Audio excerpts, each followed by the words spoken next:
Et salut à tous les amis, c'est Crypto Partage, c'est un plaisir de vous retrouver pour cette nouvelle vidéo d'analyse. J'espère que vous portez tous très bien, moi ça va impeccable. On se retrouve avec, comme d'habitude, en ce moment un Bitcoin aux alentours des 30 000 $. Toujours pas de décision prise pour le BTC, 29 700 $ au moment où je tourne la vidéo. J'espère qu'il va se réveiller avant l'expiration des contrats options demain, vendredi matin, donc parce que ça peut entraîner pas mal de volatilité en général, l'expiration de ces contrats. Donc peut-être qu'aujourd'hui on va enfin avoir une journée volatile, sinon tant pis, bon, on se contentera d'attendre le prochain gros mouvement sur le BTC, ETH 1900 $. Par contre, on a quelques mouvements un peu plus amplifiés sur les altcoins et notamment des gros altcoins, donc je pense que ça peut vous faire pas mal, plutôt mal au portefeuille, notamment AVAX 7,68%, NIR moins 5% et GLD moins 6%, 82 $. Donc voilà, quelques corrections qui font pas trop plaisir au portefeuille, puisque je pense que ce genre de crypto, vous devez les avoir en portefeuille. En tout cas, au cœur de la vidéo, on va faire des news comme d'habitude. Il y a pas mal de news intéressantes à vous partager, notamment celle sur Luna. On fera un point assez complet, je pense, dessus. Et enfin, je vous présenterai aussi un projet avec lequel je suis en partenariat. Donc vraiment une grosse vidéo au programme. J'espère qu'elle va vous plaire. Si c'est le cas, vous pouvez pas le savoir, mais pour ceux qui soutiennent vraiment la team Crypto Partage, n'hésitez pas tout de suite à mettre le pouce en l'air en dessous de la vidéo et un petit commentaire, vous abonner, enfin bref, aider pour le référencement. Vraiment, ça me soutient, c'est ce qui me soutient le plus et qui me motive le plus. Allez, on se retrouve avec le petit point classique pour débuter la vidéo sur le Fear and Greed. Donc aujourd'hui, on remonte très légèrement au niveau 12, mais globalement, voilà, on reste dans la même zone de peur, pas de mouvement et c'est normal, le Bitcoin n'a pas bougé, donc le sentiment ne bouge pas trop non plus. Au niveau des options, ça par contre, il faut à tout prix qu'il se passe un truc. Ou en tout cas, c'est pas qu'il faut, mais c'est qu'en général, on a de la volatilité à l'approche des clôtures mensuelles comme ça, des options. 60 000 bitcoins sont en jeu, max pain à 34 000 $. Et pour le moment, vous le voyez, on n'a toujours pas cette volatilité que je vous ai annoncé hier, notamment en vidéo. Mais bon, malheureusement, j'ai pas de boule de cristal. Pour moi, on avait les indicateurs et les probabilités pour avoir plus de volatilité qu'à l'habitude. Demain, enfin cet après-midi, il y a encore beaucoup de chance. En fait, jusqu'à cette expiration. Après, je me suis dit, il y a une petite hypothèse, c'est que vous voyez ici, il y a un énorme nombre de put options à 30 000 $. Et pareil, à 32 000 $, on a aussi un énorme call option, donc c'est l'inverse. Call, c'est pour les achats, put, c'est les options de vente. Et du coup, là, on a 2500 et ici 2900. Et ce que je me dis, c'est que peut-être que le marché va donc essayer de piéger ces deux grosses zones d'intérêt. Et comment il va faire? C'est tout simple, il va clôturer entre 30 000 $ et 32 000 $. En gros, ceux qui auront misé sur une option de vente à 30 000 $, et ça sera perdant vu que le prix sera au-dessus. Et ceux qui auront misé sur une option d'achat à 32 000 $, et pareil, ça sera perdant vu que le prix sera très légèrement en dessous de 32 000 $. Donc possible que les market makers essaient de s'organiser pour maintenir le prix entre ces deux bornes. Donc là, on est très légèrement en dessous. Et on vérifiera demain aux alentours de 10 h où ces clôtures vont s'effectuer. Et on se retrouve sur Bitcoin tout de suite pour faire l'analyse graphique. Comme je vous l'ai dit dans notre vidéo, elle va être assez rapide puisqu'on n'a pas trop de mouvement. Je vous ai mis en bas le Chopiness Index donc qui mesure la volatilité. Et regardez, je ne m'attendais pas du tout à ça. Alors je ne sais pas si c'est un bug, mais pour le coup, il a explosé à la hausse. Donc ça veut dire qu'il y a vraiment un très très gros mouvement en préparation. Franchement, on a rarement atteint de tels niveaux. Vous voyez là, l'historique, je remonte et je ne trouve pas de niveau comme ça à 76 atteint sur le BTC. Donc vraiment, on peut s'attendre à un gros mouvement sur Bitcoin dans les jours qui vont arriver, qui vont suivre. Voilà, c'est compliqué de prédire avec exactitude. Mais en tout cas, quand vous utilisez les probabilités, si vous regardez cet indicateur, souvent quand on arrive sur la partie haute de cet indicateur, on a un gros mouvement qui se met en place sur Bitcoin. Évidemment, je ne peux pas prédire le côté, malheureusement. Enfin, je peux essayer avec les probabilités. Pour moi, je pense qu'on a quand même plus de chances de venir chercher plus haut, notamment avec les options. Mais si jamais les options passent et qu'on a le mouvement après, on pourra très bien aussi aller directement vers le bas. Donc ça, il faut peut-être analyser aussi au niveau des longues et des shorts. Et je crois qu'il y a plus de longues en ce moment que de shorts. Donc peut-être qu'on viendra liquider d'abord les personnes en bas avant de repartir en haut. Mais en tout cas, il y a un mouvement qui nous attend sur Bitcoin. En tout cas, je l'espère parce que c'est vrai que en ce moment, la situation est assez ennuyeuse sur le BTC. Du coup, ce qu'on va faire pour pallier à ça, On va faire un petit tour rapide sur 2-3 indices américains et 2-3 actions. Hier, il y a eu plutôt une belle journée sur les valeurs technologiques, notamment Coinbase. Vous voyez, on a pris quasiment 10% hier sur la journée. Donc c'est plutôt cool ça, de voir l'action Coinbase prendre de la valeur, parce que forcément ça reste quand même lié aux crypto-monnaies. Donc si Coinbase se porte bien, on peut se dire que voilà, il y a peut-être des insiders qui commencent à recharger sur Coinbase, parce que c'est plus facile d'acheter Coinbase que d'acheter du Bitcoin pour les professionnels. Et on enchaîne avec le dollar. Par contre, le dollar, ça c'est peut-être la petite mauvaise nouvelle. Au niveau du 4 heures, vous voyez, on est en train de marquer une figure de bottom. Alors, on peut voir soit une épaule, tête, épaule, ou soit tout simplement un W, un creux ascendant, enfin une tasse séance. Mais en tout cas, ça c'est des figures de bottom. Donc attention, la ligne de coup se trouve, hop, je vais supprimer, comme ça on va faire les choses plutôt bien, de la belle manière. Donc hop, la ligne de coup se trouve aux alentours de 102.3. Donc à suivre que le dollar au niveau du court terme ne reprenne pas une hausse, parce que ça c'est en général pas trop profitable pour le BTC. Et enfin, je vais terminer avec un petit point sur le Nasdaq, qui a donc eu hier une journée positive après la journée un petit peu catastrophe, où on a notamment vu Snapchat perdre plus de 40% de sa valeur en une seule journée. Allez, on va se retrouver maintenant pour quelque chose de spécial sur la chaîne YouTube, puisque ça va être le premier partenariat sur la chaîne Crypto Partage que je vais réaliser avec un projet crypto. Pourquoi je fais ça? Je vais essayer d'y répondre assez rapidement pour pas que ça dure 3 heures. C'est tout simple. La première raison, elle est évidente, c'est pour permettre de me sortir un salaire avec cette activité, puisque actuellement, je sors environ 200 € par mois, juste avec les vues YouTube, puisque je ne fais aucun partenariat. Donc vous vous doutez bien que vivre avec 200 € par mois, c'est un petit peu compliqué. Je fais ça par passion, évidemment, mais voilà, au bout d'un moment, j'aimerais bien que ça devienne mon activité principale, donc il faut forcément que je cherche quelques petits moyens pour monétiser tout ça, et j'ai trouvé l'option des partenariats assez finalement intéressante. Au début, je ne voulais pas la faire, tout simplement parce que, en vrai, il y avait pas mal de flemme dans tout ça, puisque évidemment, les projets que je vous présente, il faut que je les étudie avant. Je ne vais pas vous envoyer des scams, ça peut me retomber dessus. Donc tout ça, ça demande une charge de travail supplémentaire. Et moi, je ne vais pas vous mentir que je préférais me focus sur ce que j'aime faire, regarder les graphiques, analyser mes projets dans mon coin, tout ça, tout ça. Mais là, du coup, en fait, on me force un peu à analyser des projets. Mais d'un autre côté, j'ai pris du recul. Et en fait, c'est assez intéressant, puisque je vais découvrir des projets sur lesquels je ne me serais pas forcément penché. Je développe mes connaissances, j'agrandis mon réseau, et tout ça au final ça va être aussi bénéfique pour vous, puisque mes analyses, je pense, seront plus pertinentes à l'avenir sur des futurs projets crypto. Et puis même pour vous, ça vous permettra de découvrir plein de projets crypto différents que vous n'aurez pas eu l'habitude de voir sur ma chaîne YouTube. Donc je pense que ça peut être intéressant, et même en termes financiers, du coup ça va me permettre de développer encore plus la chaîne, de pouvoir vous faire des giveaways plus fréquemment, vous offrir des choses, parce que par exemple les projets que je vais vous présenter vont aussi vous faire des cadeaux. Donc tout ça, je pense que c'est bénéfique et c'est un cercle vertueux. Donc voilà, c'est pour ça que je me décide à faire des partenariats. Donc vous étonnez pas si dans les prochains jours il y a des petites intégrations comme ça de 2-3 minutes dans la vidéo où je parle d'un projet. Si vous ne voulez pas voir ça, vous avez juste à swiper, il y a le timecode en bas. Mais vraiment, je pense que ça reste quand même intéressant de regarder ces petits moments, puisque voilà, on est quand même dans la crypto, on va voir ce qui se fait dans la crypto, et au final, personnellement, j'ai analysé le projet et j'ai bien aimé ça. Et je pense que ça peut aussi vous intéresser. Allez, on va passer maintenant à la présentation du projet qui s'appelle Monkey Empire. Je pense que vous connaissez tous Clash of Clans, c'est assez répandu, c'est assez connu, c'est un jeu qui a cartonné sur mobile. Là, honnêtement, je vais vous présenter la même chose, mais version blockchain crypto. Donc c'est un jeu de stratégie en ligne play to earn. Vu que nous sommes dans la crypto, voilà, on va faire du play to earn. En gros, vous allez pouvoir gagner des cryptos tout en jouant. Je vous montre ici le site internet directement donc de Monkey Empire.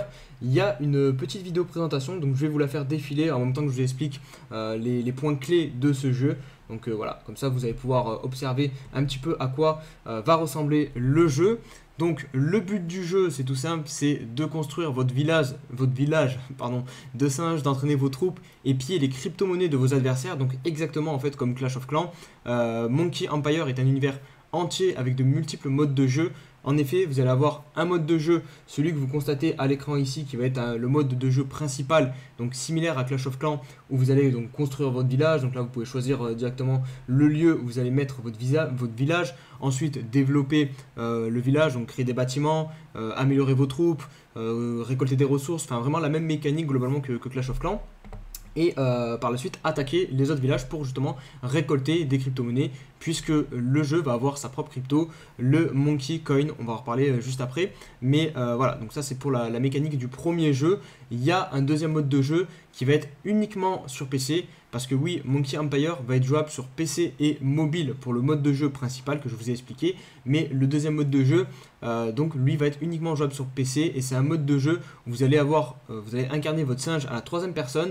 Il y a les images ici, je vais vous les mettre rapidement comme ça vous avez un petit aperçu. Voilà, vous voyez d'ailleurs que les graphismes sont plutôt beaux, c'est normal puisque le jeu est développé avec le moteur graphique, comment il s'appelle déjà, Unreal Engine 5. Donc c'est un moteur graphique qui est très utilisé et qui est très très rare sur les jeux blockchain.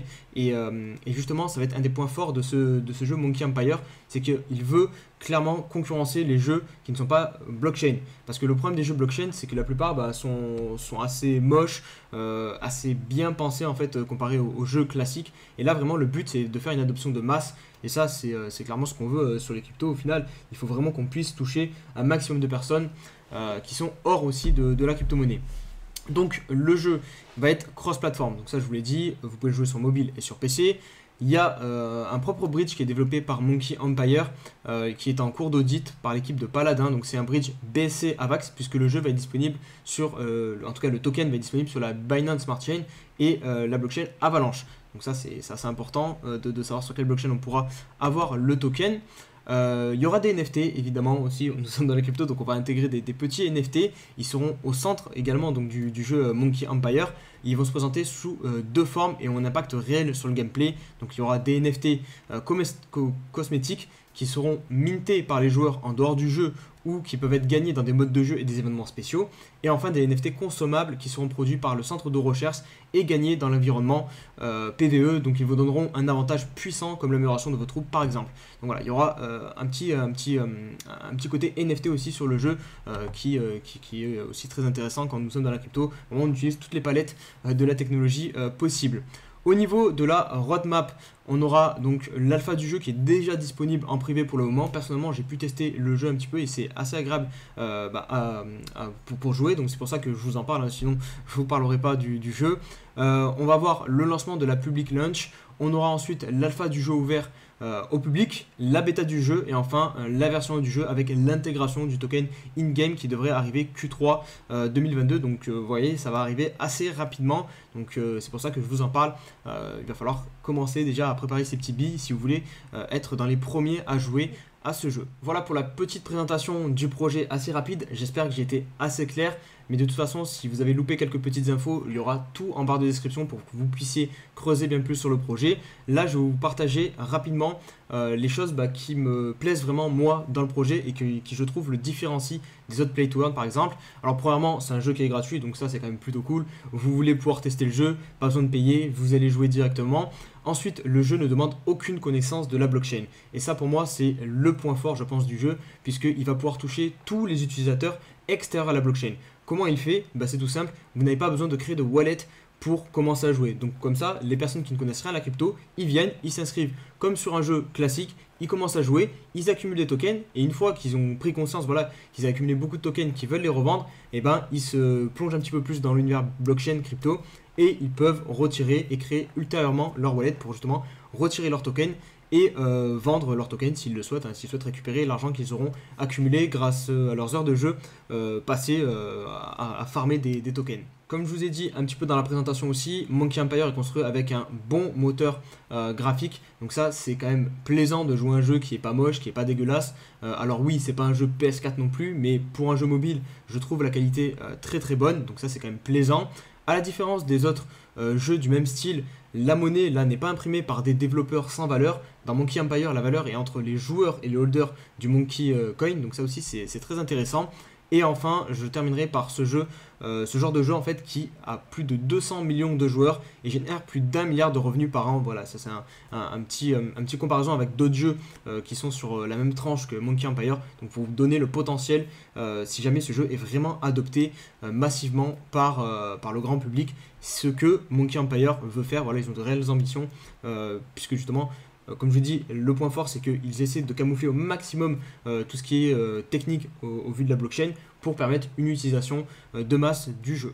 Allez, on va conclure avec les quelques infos clés, vraiment résumer rapidement le projet. Donc, on aura l'ICO pour le token Monkey Coin qui se déroulera fin mai, donc très important sur la blockchain Binance Smart Chain et Avalanche. Donc, si vous voulez prendre part et acheter en premier les tokens, on se communiquera tout ça de toute façon. Et je vous invite fortement à aller suivre Monkey Empire sur tous les réseaux sociaux qui seront tous en barre de description, le Twitter, le Discord. Ils ont d'ailleurs une belle communauté déjà sur Twitter, ils sont plus de 20 000, 30 000 abonnés il me semble à peu près, donc c'est quand même intéressant. Ils sont 10 000 il me semble aussi à peu près sur le Discord, donc ça commence à être une belle communauté. L'alpha public pour pouvoir jouer aussi au jeu directement sera disponible dans quelques semaines, donc ça c'est l'autre grosse date qui arrive sur Monkey Empire. Et puis voilà, j'ai fait le point. J'espère que ça vous aura plu, que ça vous aura donné envie d'aller découvrir ce projet. Personnellement, moi ça me hype pas mal. Je vais suivre l'évolution du projet. Venez en parler si vous voulez aussi sur le Discord, si vous avez des questions, en commentaire, tout ça, je reste évidemment à votre écoute. N'oubliez pas du coup d'aller les suivre sur les réseaux sociaux. Tout est en barre de description. Et on va enchaîner avec les news. Donc la première qui est assez drôle, enfin drôle, on peut rire jaune aussi de notre côté je pense, puisque c'est la banque, célèbre banque américaine JP Morgan qui déclare donc sur Bitcoin que déjà de 1, le Bitcoin à court terme va augmenter de 28%, puisqu'il dit notamment que sa vraie valeur pour lui actuellement est plutôt aux alentours de 38 000 $. Et enfin, deuxième point qui est vraiment très surprenant pour le coup, il considère que les cryptos sont leur actif préféré, enfin, l'actif alternatif préféré de JP Morgan. Donc c'est une déclaration assez choc, hein, on peut le dire. Pour ceux qui sont dans la crypto depuis pas mal de temps, vous le savez, JP Morgan au début était plutôt contre la crypto, disait que ça ne servait à rien, un peu comme ce qu'a déclaré Christine Lagarde récemment. Et là pour le coup ce genre de déclaration c'est complètement à contre-pied de ce qu'il pensait au début. Donc bon, c'est un vrai retournement de veste. Je ne sais pas si c'est positif, je ne vais pas vous mentir, parce qu'en général, quand les gros fonds comme ça, les grosses banques déclarent des targets de prix, déclarent qu'ils sont bullish sur des actifs, j'ai du mal à leur faire confiance. Donc voilà, je vous laisserai vous faire votre propre avis. Mais en tout cas, pour eux, le Bitcoin c'est bien. Pour le Bitcoin doit aller à 38 000 $. Et autre petite précision que j'ai failli oublier, ils ont même déclaré qu'ils préféraient les crypto-monnaies à l'immobilier actuellement. Donc voilà, pour vous dire à quel point vraiment c'est un gros retournement de veste. On passe maintenant sur le sujet qui va faire le plus parler je pense, puisque ça tourne autour de Terra Luna. C'est donc la proposition de fork de la blockchain qui vient d'être adoptée malgré ce qu'on aurait pu penser, parce qu'il y avait énormément de personnes qui étaient contre sur les réseaux sociaux. C'est d'ailleurs ce que nous dit Cryptost ici. Il y avait notamment un sondage qui avait été fait sur Twitter et on avait 92% de non. Mais pourtant, le sondage qui a été effectué, enfin le vote, parce que là pour le coup c'est pas un sondage, c'est un vote. Derrière il y a des choses qui sont appliquées suite à ce vote. Et vous le voyez ici, il y a un petit screen, le vote donc sur la blockchain Luna. Il y a eu 65% de oui, ce qui est suffisant pour faire passer du coup la proposition et donc faire un hard fork de la blockchain Luna. Donc concrètement, qu'est-ce que ça signifie ?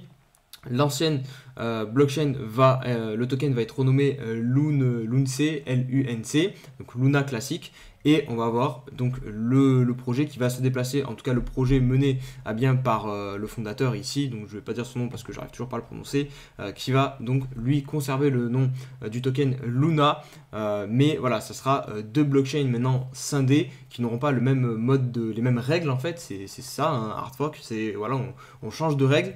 Donc pour le nouveau token, donc le Luna, comment va se dérouler la distribution? C'est tout simple, je vais vous le lire rapidement. Les détenteurs de Luna avant l'attaque se partageront 35% de la supply totale. Les détenteurs de AUST avant l'attaque sur le protocole encore se partageront 10% de la supply. Donc là c'est bien sur le protocole encore parce que c'est bien des AUST. Donc si vous détenez des UST, je pense sur d'autres plateformes, pour le coup ça ne fonctionnera pas, puisque regardez en dessous on a le pourcentage de distribution pour après l'attaque. Donc ça sera 10% pour les détenteurs de Luna avant le lancement de la nouvelle blockchain, donc c'est maintenant quoi, c'est après l'attaque, et ensuite c'est 15% de la supply totale des détenteurs de UST, donc avant le lancement de la nouvelle blockchain, donc c'est maintenant aussi. Et le snapshot pré-attaque, d'ailleurs vous avez les dates ici, sera effectué le 26 mai prochain. Et pré-attaque c'est le 7 mai dernier. Donc concrètement, je vais essayer de résumer parce que j'ai été peut-être un peu brouillon ici. Si vous aviez du Luna avant le 7 mai, vous aurez 35% du nouveau token, de la supply distribuée.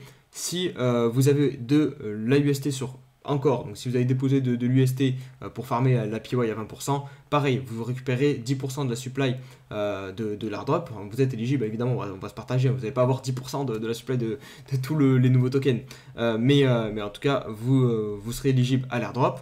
Et enfin, la deuxième partie, c'est le snapshot qui sera donc effectué le 26 mai, donc c'est-à-dire aujourd'hui, au moment où je tourne la vidéo, je ne sais pas quand vous verrez la vidéo, mais en tout cas, le 26 mai, il y aura un snapshot qui sera effectué. Et donc, si vous avez du Luna et de l'UST à ce moment-là, vous pourrez bénéficier donc de 10% et 15% supplémentaires de la supply totale.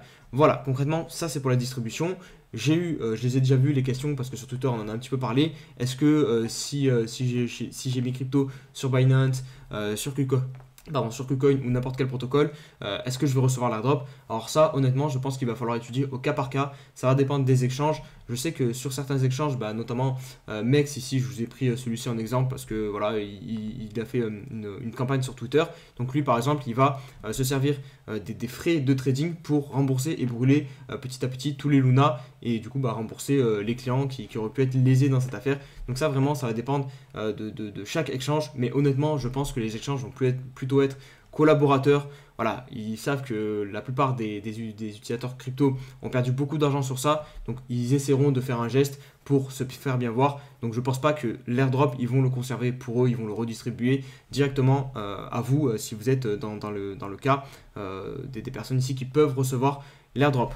Maintenant, dernière partie sur toute cette affaire, je vais vous donner mon avis.